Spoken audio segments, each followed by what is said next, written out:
We are lucky enough to have our own rock hound here with us, Carrie Herringa.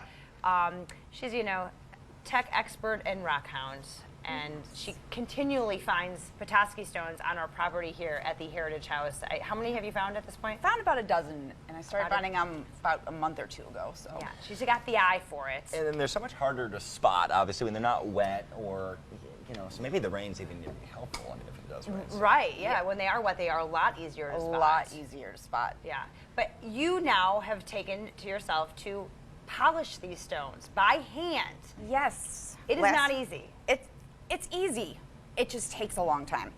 It's simple. It's not simple, easy. not easy. How about that? I looked this up on Google, so I'm not an expert, but I think it turned out okay. What you need to do is go to the hardware store and get a couple different types of sandpaper. You need 220 grit. That's a rougher, coarser one. Okay.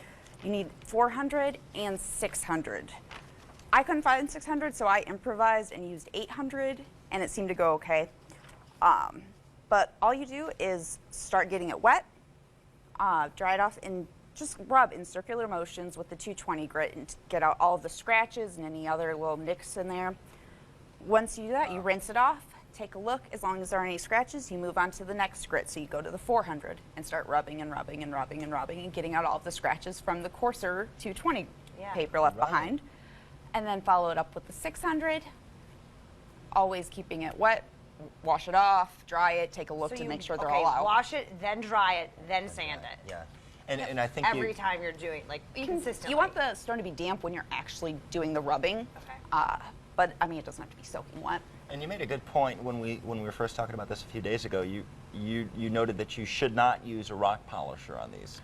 You can, but they're a little bit softer, so they recommend you do it by hand. So you want to keep it pristine. Yes. Yeah. As nice as possible. Yep. So and it's a little time consuming. Yep. And once you're done, you just want to buff it out and follow up with a polishing compound.